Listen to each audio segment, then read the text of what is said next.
Ignition sequence starts. 6, 5, 4, 3, 2, 1, 0. Liftoff. We have a liftoff.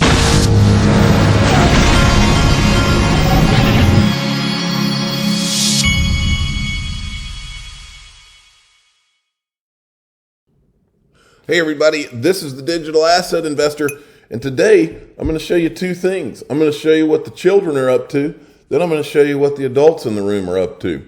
So we'll start here because the adults in the room are accumulating gold. When I say adults, I mean the central banks. It's not a coincidence they're accumulating gold because gold will all... Then I'm going to, first I'm showing you my sponsor Glint here because they have a referral code, DAIV50.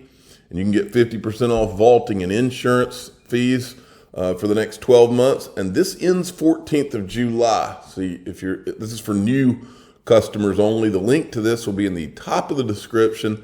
Now, let's show you what the children are doing and what they're saying about Bitcoin. And before I show you this, I want to remind you, and it's not just been me saying it. I remember when Mike Novogratz said, now if Bitcoin gets too high in price, I don't think he said they would, I think he said that meant that our country or the world's in a lot worse financial shape than, in other words, he was saying we don't want it to get too high because if it gets too high, that means we've got systemic problems across the world. Well, I say it a different way. Bitcoin if it gets too high in value, they will kill it, and they can kill it in 1,000 different ways. But listen to this. These are the children. Well, I don't call these people children. These people are manipulators. They're carrying a narrative, and I don't know all the reasons behind it right now, but that's what they're up to. Talk about Bitcoin. So what's your basic thesis? You saw Kathy Wood. I think, what'd she say, 800,000 or something by, I guess the end of the decade, maybe. But even by 2025, I think he was talking about like 300,000 or 400,000. Is that possible? I think our idea of network value for Bitcoin and scarcity still argues that if this isn't an upcycle, her numbers are correct. Something in the 200,000 plus range. It's pretty battle tested this year because we had some of the biggest regulatory hammers come down on crypto and Bitcoin, and it's been bottoming.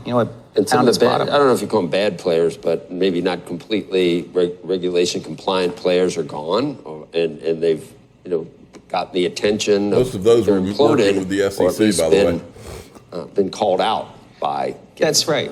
Yeah, there's been sort of an exit stage left for a lot of players, but then we've replaced them with, some of the traditional players that have a lot of credibility, like the BlackRock and the Citadels coming into Bitcoin. So I do think there's reasons to be optimistic.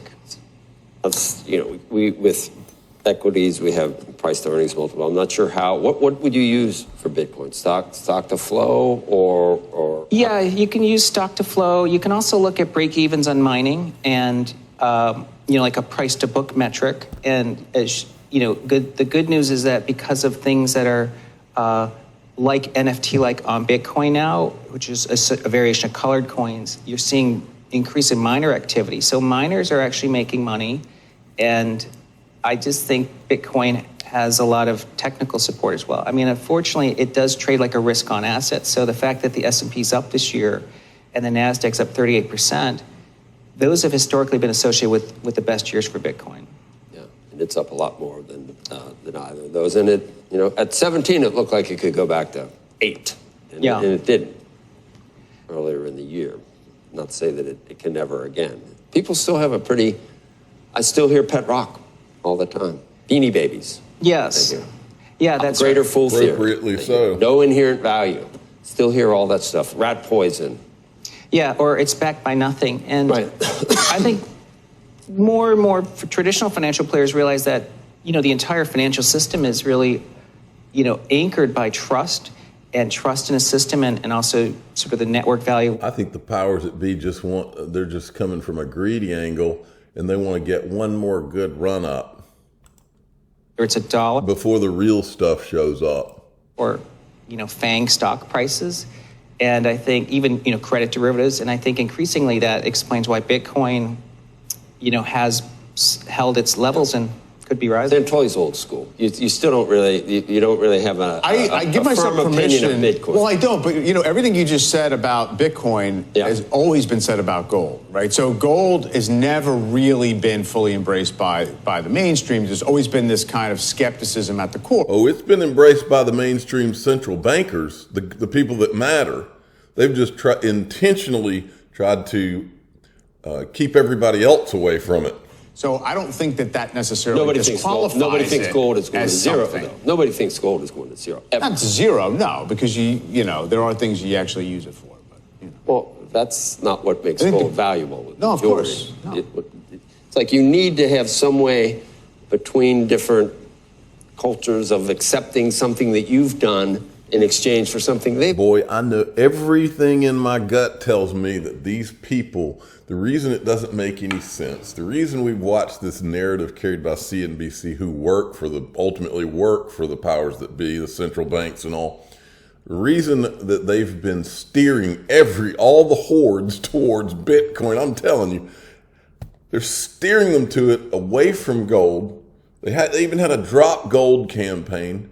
And they won't even mention the word XRP or XLM, any of these things that the real world financial system is going to be built on. And we'll get to that in a second. We're still talking about the children. ProShares Bitcoin Strategy ETF. A Bitcoin futures fund last week recorded the highest weekly inflows in over a year. And then we've got this. This is interesting. Bitcoin return on an investment in 1 year it was 46%. Over 14 years, it is 4 million%. That's pretty amazing. But if you have told all of your controlled media from CNBC on down, pump Bitcoin, and they've done it for the last 10 years, or since Bitcoin's existence, they've done it. Yeah, you could probably get 4 million%. Now, on to what the adults are up to, because this is what's really going to happen. I just showed you they might allow Bitcoin to live until they don't. But this is actually going to happen.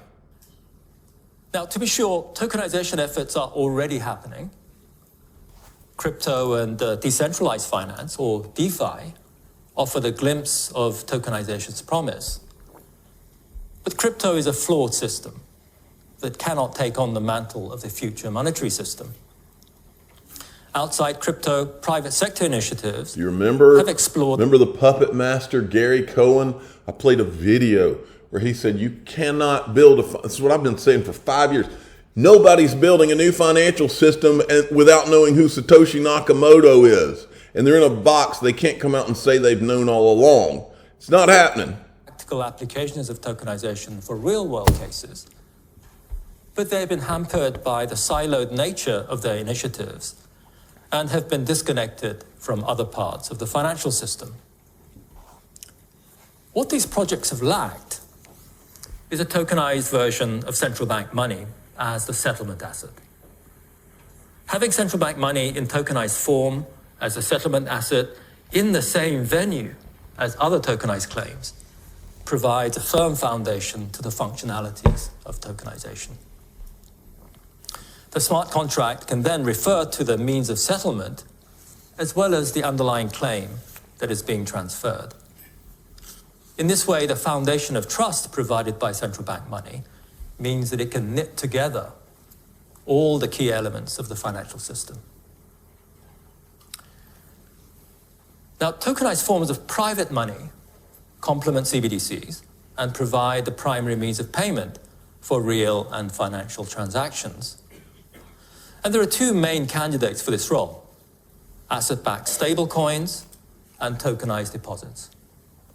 Both represent liabilities of the issuer, redeemable in the sovereign unit of account, but they differ in crucial respects on how they're transferred, and hence in their suitability as the primary means of payment.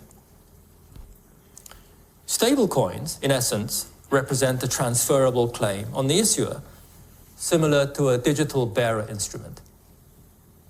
They're similar in spirit to the private banknotes that circulated during the free banking era, where private money circulated with the issuer's name printed on the note. So everything he just talked about has to be built on something. We know for a fact that stable coins and notes and all this could be built on the XRP ledger. It cannot be built on, guess who, Bitcoin. Now, Brad Combs from Digital Perspectives has been talking about this kind of stuff a lot over the last couple of years. He says here, bearer bonds when something is a note. This is the language of the banks. I've always said if the banks are going to use digital assets, they need to be called something the banks already use and understand inside of their regulatory framework. This, when something is a note, business is not over by a long shot. He's over the target there. Then we've got this. Listen to this.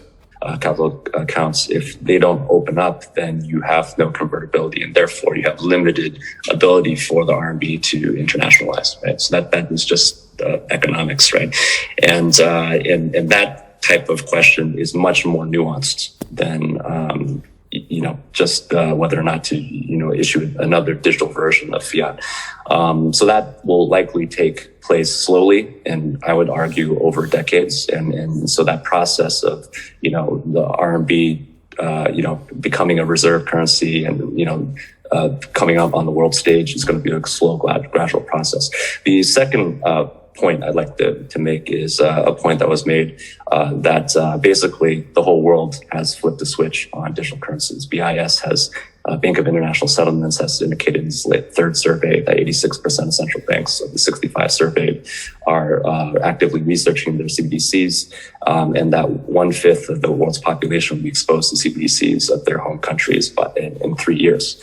And if you look at the scale of, there's some reports that are saying that there's going to be $24 trillion of digital assets by 2027. That's 1/4 of the broader money supply, right? And so the whole world in a number of years, from the digital euro to the US to already leaders like Hong Kong and Singapore and Switzerland, et cetera, they're all going to flip into digital currencies. And then the question that you have to ask at that point is, when they have these digital currencies out in the wild and commercialized, how will they interact in the international monetary system? Most likely, it will probably not be, it certainly won't require the old international monetary system, the SWIFT payment rails. It will probably not need to involve direct convertibility or only through reserve currency of the US dollar. And so what you're going to end up with is a much more multipolar world, one where, every country, big and small, will have a seat at the table. China will be there. US. Sounds like he's talking about a shared basket, like an eSDR to me. How about those apples or them apples? All right. Now, check this out. There was some kind of a rumor. I kind of missed it. I was busy this weekend. But there was like a rumor going around that Ripple was buying back 10 billion XRP. And John Deaton here said that he didn't believe that. But then David Schwartz says, we do sometimes buy XRP, but I don't know anything specific that this could be referring to. And there's no official source mentioned. So that may have just been a rumor, but we can put, there are rumors. Sometimes we have rumors on our thumbnails. It does happen. Then we've got this from Michael Branch. When the lawsuit ends, it won't hit $10,000, $1,000, $100, or $50. It could reach an all-time high, which is above $3.70, and we should all be more than satisfied. I agree with this. Actually, yesterday, my 10-year-old and my wife, they made predictions with a favorable outcome on the SEC lawsuit. I think my son, who's 10, okay, give him a break, I think his was like 1,000. They don't know anything about this. Then my wife's was like, I think it was like 100. So the way I don't predict this stuff, but I think that this is kind of in line with what I think. I think that it's very possible that XRP, like in the short run after the lawsuit, achieves its all-time high, which it should have had 2 or 3 years ago. I think it would achieve that, and probably it could go anywhere, to into the $10 in the short to mid run. And then when utility kicks in, and when everybody who realizes that they can now buy and hold XRP, all the institutions, the banks, and all the different people around the world, I think that that price will continue to rise. And then when utility finally becomes a part of the thing, I think all bets are off. That's when I think you can go off into the 3 digits and beyond. Okay, then we've got this from Warren Davidson. Fire Gary Gensler, fix the Securities Exchange Commission. Wolf of Wall Street said the movement to fire Gary Gensler is gaining steam, prompted by efforts of U.S. Congressman Warren Davidson and his proposed SEC Stabilization Act. I'll say it again, Warren Davidson, if you're listening out there, you can talk all you want about your bill and all that. But my experience with these bills, when you don't control both houses and the presidency, is that all it is a political move. Prove me wrong, Warren Davidson. If it's not just a political move to try to make you look good, then turn off the money, turn off the funding of the SEC, because your bill's not going to pass, is my understanding, right? So if your bill's not going to pass, then it's all for show, unless you do something that actually stops Gary Gensler. So turn off. My understanding is that they can turn off the funding in the House of Representatives to Gary Gensler. So the rest of it is BS talk, in my opinion, just to make it look like they want to shut Gary Gensler down. Anthony Welfare, good morning, London town. It's definitely a big one today. This reminds me of what people have been saying on social media and XRP community for years. Is London is ready? So is London ready? That's the question. And I don't even know what that references, but I've heard that phrase 1,000 times. IMF suddenly flips on crypto as Wall Street fuels a $200 billion Bitcoin, Ethereum, and crypto price rally.